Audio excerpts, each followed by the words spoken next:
நீங்க பாத்தீங்கன்னா செம்மையான ஒரு டிஷ் செய்ய போறீங்க. என்னன்னு பாத்தீங்கன்னா பால்கோவா தாங்க. இந்த பால்கோவா பாத்தீங்கன்னா சின்ன குழந்தையில இருந்து வயசான பாட்டி தாத்தா எல்லாருக்குமே ரொம்ப பிடிக்கும். அது மட்டும் இல்ல, இது சாப்பிடறதுக்கு வந்து பல்லே தேவையில்ல, யார் வேணா சாப்பிடலாம். ரொம்ப அருமையா இருக்கும் பால்கோவா. ஒரு 3 லிட்டர் பால் வாங்கி வச்சிருக்கோம். இந்த பாலை ஊத்தி அப்படியே பால்கோவா கிண்டி செம்மையா நீங்க சாப்பிட போறீங்க. வேற லெவல்ல. இது வந்து எல்லாருக்குமே பிடிக்கும். பிடிக்காதுன்னு யாருமே சொல்ல மாட்டாங்க. அந்த அளவுக்கு வேற லெவல் டிஷ். இந்த பால்கோவா செய்யறதுக்கு நிறைய எதுவும் செலவு பண்ண தேவையில்லைங்க. பாத்தீங்கன்னா ஒரு பால், அப்புறம் பாத்தீங்கன்னா கொஞ்சோண்டு சீனி, இது இருந்தாலே போதும். பால்கோவா செம்மையா செய்யலாம். வேற லெவல்ல இருக்கும். இன்னைக்கு வாங்க போயிட்டு பால்கோவா செஞ்சு செம்மையா சாப்பிடலாம்.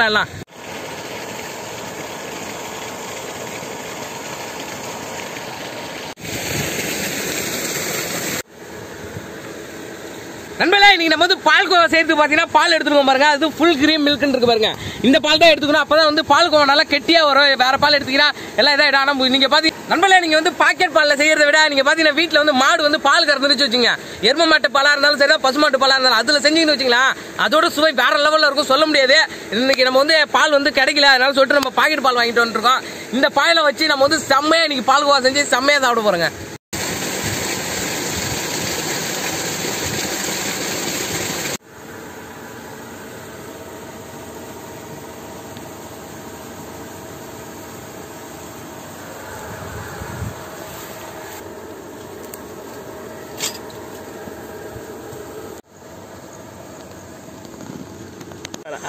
நண்பர்களே, அடுப்பு பத்த வைக்கலான்னு பார்த்தா அடுப்பு கொழுந்து விட்டு எரியுதுங்க. கையெல்லாம் சுட்டுருச்சு. எப்படி எரியுது பாருங்க, அடுப்பே எரியுதுங்க.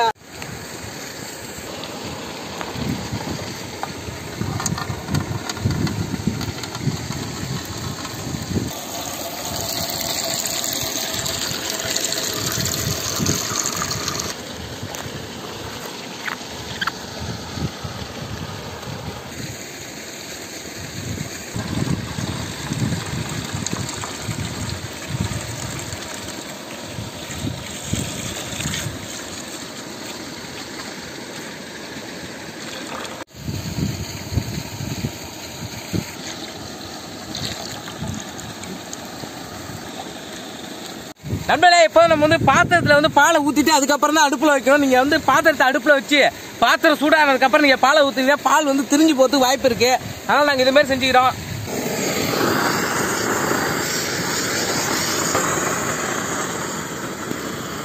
நண்பர்களே, இப்ப நம்ம வந்து பாலை வந்து அடுப்புல வச்சாச்சு. இதுக்கப்புறம் நம்ம வந்து தண்ணி சேர்க்க கூடாதுங்க. பால்ல தண்ணி சேர்க்காம நம்ம வந்து அடி பிடிக்க விடாம நல்லா கிண்டிட்டே இருக்கணும். நல்லா பால் நல்லா கொதிக்க கொதிக்க அப்படியே சுண்டி அப்படியே திக்கா வரும் பாருங்க. அந்த நேரத்தில் நம்ம வந்து லைட்டா அப்படியே சீனி எடுத்து அப்படியே தூவி விட்டு அப்படி இன்னொரு இப்படி ஒரு பரட்டு இப்படி ஒரு பரட்டு பரட்டினா அப்படியே செம்மையா பால்கோவா வந்து ஒரு நாக்குல அப்படியே சொல்லும் போதே எச்சு ஊறுதுங்க. அந்த அளவுக்கு இருக்குங்க பயங்கரமா.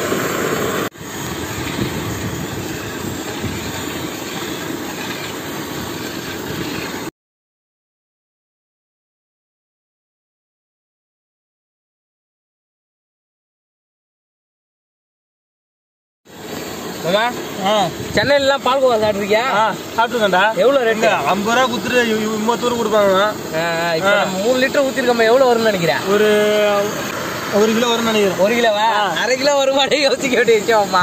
பால் அப்படியே சுண்ட சுண்ட அப்படியே கொஞ்சம் கொஞ்சமா ஆகுமாமா. அதுதான் அந்த டேஸ்ட் கொடுக்குது அந்த பால்கோவா. அதனால தான் ரேட் வந்து கடையெல்லாம் போனா அமௌண்ட் கொடுத்துட்டு 50 ரூபா 100 ரூபான்னு வாங்கிக்கிறானு. அது மாதிரி தான் பண்றோம் சென்னையில. அதனால தான் ரேட் பால் வந்து சுண்டிடும். அப்படியே நம்ம இவ்வளவு பால் ஊத்திருக்கோம், நிறைய ஊர்ல நாமளும் நினைச்சிட்டு இருப்பான். கடைசியில பார்த்தா ஊருக்கா இருக்கிற மாதிரி மொண்டு வரும். அது நாக்குல தொட்டு வைக்கிறதே பத்தாது.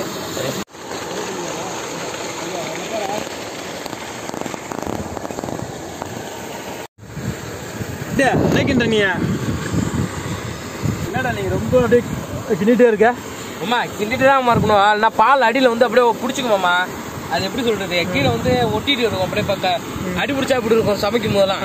அதே மாதிரி உள்ள அடியில பிடிச்சிக்கும். அது வந்து படாம அளவுக்கு நம்ம கிண்டிட்டே இருக்கணும். அப்பதான் நமக்கு வந்து அந்த கோந்து மாதிரி கிடைக்காது. அதாவது நல்லா திக்கா வரும். நல்லா சரி. இப்போ நம்ம அந்த சக்கரை வந்து எப்போ அது ஒரு ஸ்டேஜ் வரும். பால் வந்து நமக்கே தெரியும் நல்லா கொல கொலன்னு வரும்ல.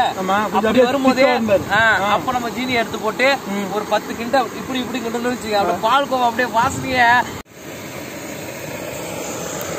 நண்பர்களே, எப்போதும் பாத்தீங்கன்னா பால்கோவா அல்வா அது மாதிரி நம்ம செய்யற மாதிரிங்க. அந்த மாதிரி ஐட்டம் செய்யறதுக்கு பாத்தீங்கன்னா அடி வந்து கனமான பாத்திரம், அது மட்டும் இல்ல அகலமான பாத்திரத்துல செஞ்சாதான் நமக்கு வந்து கொஞ்சம் ஈஸியா இருக்கும்.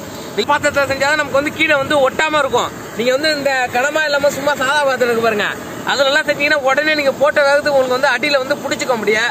அதனால நம்ம வந்து அடிகனமான பாத்திரத்துல தான் எப்பவுமே அல்வா கிண்டுறதா இருந்தாலும் அடிகனமான பாத்திரம் தான். அது மாதிரி பால்கோவா செய்யறதா இருந்தாலும் அடிகனமான பாத்திரத்தை தான் செய்வாங்க. பாருங்க முன்னைக்கு விட இப்ப எப்படி பால் நல்லா சுண்டி வந்திருக்கு பாருங்க. சைடுல எல்லாம் பார்த்தாலும் தெரியும் எப்படி அப்படியே கட்டியா இருக்குது பாருங்க. பால் சைடுல எல்லாம் பாத்தீங்கன்னா அப்படியே கட்டியா ஒட்டிட்டு இருக்கு பாருங்க. அதெல்லாம் சுரண்டி நடுவுல போட்டு நம்ம திரும்ப கிண்டிட்டே இருக்கணும். இன்னும் நல்லா திக்னஸ் வரணும். அப்பதான் நமக்கு வந்து பால் கோவா கிடைக்கும். நல்லா கிண்டிட்டே இருக்கணும். பாருங்க பால் எப்படி நல்லா திக்கா ஆயிடுச்சு பாருங்க. பாலை பார்த்தாலும் தெரியும் சைடுல கிண்டும் போது எப்படி இதாகுதுன்னு.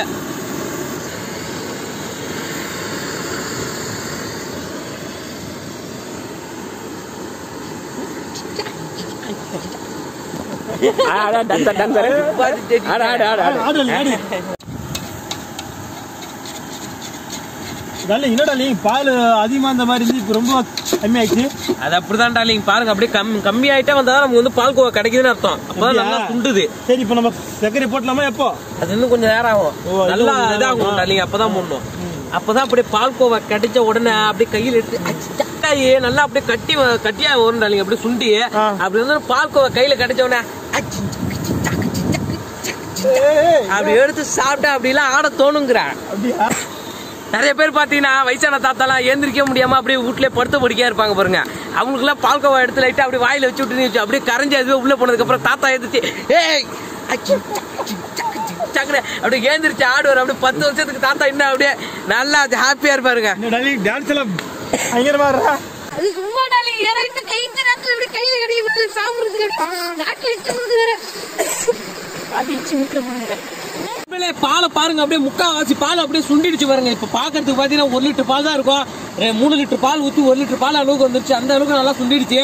இன்னும் ஒரு 1/4 மணி நேரத்துல பாத்தீங்கன்னா அப்படியே பால் கோவா செம்மையா ரெடி ஆயிடுங்க.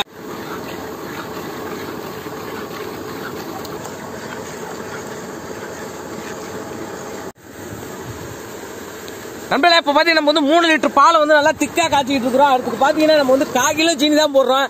நீங்க வந்து அதிகமா சீனி போட்டீங்கன்னு வச்சீங்களா தகட்டும். வெறும் இனிப்பா இருக்கும். அப்படியே தகட்டிடும் உங்களுக்கு. அதனால நம்ம வந்து 1/4 கிலோ சீனி போட்டா கரெக்டா இருக்கும். நான் சேர்த்துக்கிறேன் அதை.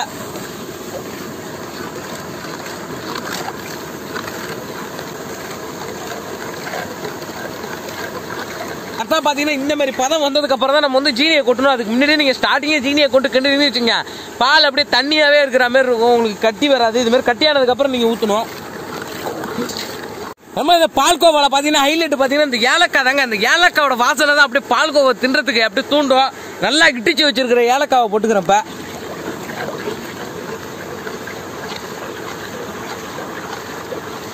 மக மன்றதுங்க அப்படியே ஏலக்காய் வாசனையே வாசனை தாங்க. நம்மளோட பால்கோவா என்னடா அது வெள்ளையா நம்ம இந்த கலர்ல இருக்கு நீங்க பாக்கலாம். கொஞ்ச நேரம் நாங்க கிண்டாம விட்டதுனால வந்து டக்குன்னு வந்து அடி பிடிச்சிச்சு லைட்டா. அதான் கலர் மாறிடுச்சு. ஆனா டேஸ்ட்டுக்குலாம் எந்த குறைபாடும் இல்லை. அதே டேஸ்ட் தான் அப்படியே தான் இருக்குது. செம்ம டேஸ்டா இருக்குது.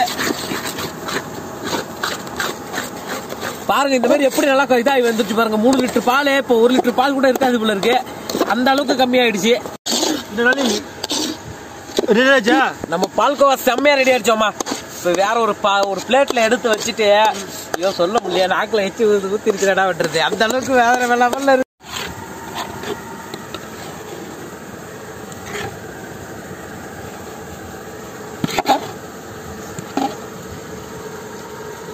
பார்க்கும்போது நாக்குல எச்சி ஊறுது.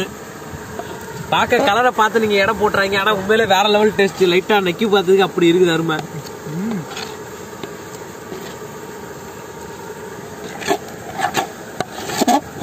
நண்பர்களே நம்ம 3 லிட்டர் பால்ல செஞ்ச பால்கோவா இவ்வளவுதான் இருக்குது. பாருங்க இது வந்து கலர் வந்து கொஞ்சம் டிஃபரெண்டா இருக்கும். ஏன்னா வந்து மஞ்சள் இல்ல வெள்ளையும் இல்ல. இதனடா வேற மாதிரி கலர்ல இருக்கு கருப்பா இருக்குன்னு கேட்கலாம். ஏன்னு பாத்தீங்கன்னா நம்ம வந்து வெறுகடுப்புல செய்யல. நம்ம வந்து ஸ்டவ் அடுப்புல செஞ்சோம். அதுல பாத்தீங்கன்னா ஒரே இடத்துல ஈட்டு பரவனால அந்த இடம் மட்டும் லைட்டா வந்து அடி பிடிச்சிச்சு கீழே. அது கொஞ்சம் தான் அடி பிடிச்சது. அது கிண்ட அதோட கலர் வந்து எல்லாத்துலயும் மிக்ஸ் ஆனதுனால இந்த மாதிரி மாறிடுச்சு. அது மிக்ஸ் ஆனாலும் பரவாயில்ல. அதோட அந்த சுவை வந்து அதே சுவை தான் இருக்கு. வேற லெவல் டேஸ்டா இருக்குது. இப்ப வந்து இதோட டேஸ்ட் எப்படி இருக்குன்னு நாங்க சாப்பிட்டு பார்த்துட்டு எப்படி இருக்குன்னு சொல்றோம். பார்க்கும்போதே நாக்குல ஏற எச்சி ஊறுது. இப்ப 2 பேரும் சாப்பிட போறோம். நண்பர்களே பாருங்க செம்ம டேஸ்டா இருக்குது. வேற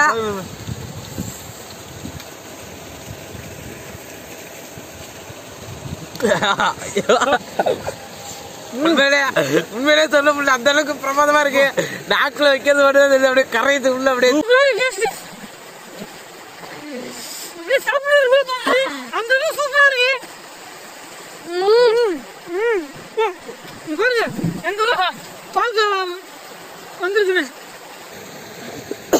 சாப்பிடலாம்னு சொன்னதுங்க. அம்மா அளவுக்கு ருசியா இருக்குங்க. ஐயோ நண்பர்களே உண்மையிலே சொல்றேன் பால்கோவா வேற லெவல் டேஸ்ட். இது நீங்க எடுத்துட்டு போயிட்டு உங்க வீட்டுல சின்ன பசங்க யாராச்சும் இருந்தாலும் செஞ்சு கொடுத்தீங்களா வச்சுக்கலாம். ஏமா ஏமா எனக்கு நாளைக்கு வேணுமா அம்மாடு அழுவாங்க. அந்த அளவுக்கு அற்புதமா இருக்குது. அது ஐயோ நீங்க வயசானவங்கள்ட்ட போய் கொடுத்துன்னு வச்சுங்க, அவங்க எப்படி சொல்லுவாங்கன்னு தெரியாது. ஏமா அந்த நேற்று ஒன்று என்னமோ செஞ்சு அந்த பால்கோவா அது செம்ம டேஸ்டா இருந்ததுமா, இன்னைக்கு செஞ்சு கொடுமா அப்படின்னு சொல்லி உங்களுக்கு நச்சரிச்சுட்டே இருப்பாங்க. அந்த அளவுக்கு வேற லெவல் டேஸ்ட். உண்மையில நான் சொல்றேன், வேற லெவல் டேஸ்ட்டுங்க, நம்ப முடியாது. உண்மையில செம்ம டேஸ்ட்.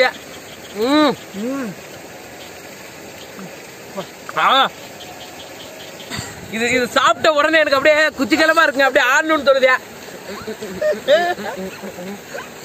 சாப்பிடும் போது என்ன நடக்குதுன்னு தெரியுமாங்க, இப்படி வாயில வச்சுன்னா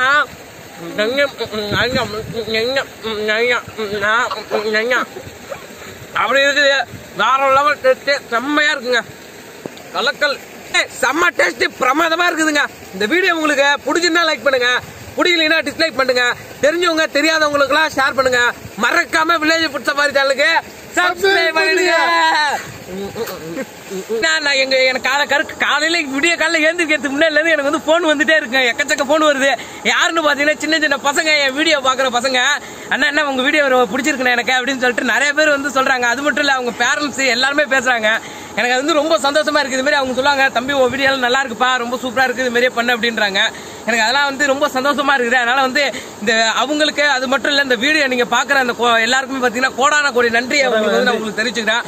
மிகப்பெரிய நன்றி உங்களுக்கு. இந்த வில்லேஜ் ஃபுட் சஃபாரி சேனல் பாத்தீங்கன்னா 2.5 லட்சம் சப்ஸ்கிரைபரை நோக்கி பயணிச்சுட்டு இருக்கிறோம். இதுக்கெல்லாம் பாத்தீங்கன்னா காரணம் யாருன்னு பாத்தீங்கன்னா இது நீங்க உங்களாலதான் இந்த இது இலக்கை நாங்க நோக்கி போயிட்டு இருக்கிறோம். உங்களோட ஆதரவால தான் நாங்க இவ்வளவு பெரிய சேனலா இருக்குது. இப்ப வந்து இதுக்கெல்லாம் உங்களுக்கு வந்து மிகப்பெரிய நன்றி தெரிவிச்சுக்கிறேன். கோடான கோடி நன்றி உங்களுக்கு தான் சேரும். உங்க புண்ணியம் எல்லாமே உங்களுக்கு தான் சேரும். உங்களுக்கு வந்து நான் எப்படி எனக்கு சொல்றேனே தெரியல, அந்த அளவுக்கு எனக்கு வந்து ரொம்ப சந்தோஷமா இருக்குது. இதுக்கெல்லாம் உங்களுக்கு வந்து மிகப்பெரிய நன்றி நான் தெரிவிச்சுக்கிறேன் நண்பர்களே. எங்க வீடியோ முடிஞ்சிச்சு, மணி இப்ப பாத்தீங்கன்னா 6 ஆயிடுச்சு, 6:15 ஆயிடுச்சு. இப்ப நம்ம வந்து வீட்டுக்கு பேக் பண்ணிட்டு எல்லாத்தையும் கிளம்புறோம். பாருங்க இங்க பாருங்க, அல்வா கூட நல்லா பால்கோவா கூட அருமையா இருக்கு. பால்கோவா எங்க வீட்டுல இருக்கிற சின்ன சின்ன பசங்களுக்கு தாத்தா பாட்டிக்கெல்லாம் எடுத்துட்டு போறா. நீங்களும் செஞ்சு உங்க தாத்தா பாட்டிக்கு பசங்களுக்கு எல்லாம் கொடுங்க. ரொம்ப செம்ம டேஸ்டா இருந்தது. பாத்தீங்கன்னா எங்க ஊரு தான், எங்க வயலு தான். இதுல பாத்தீங்கன்னா இப்ப வந்து இப்ப திரும்ப மருந்து 2 தடவை இப்ப மருந்து போட்டு இருக்குது. அதனாலதான் இப்ப செழிப்பா இருக்கிற மாதிரி தெரியுது. இப்ப வந்து இடையில புயல் அடிச்சுட்டு பாருங்க, அதுல வந்து தண்ணி ஃபுல்லா தேங்கி நின்று வயல் வந்து அப்படியே அழுவி போயிடுச்சு.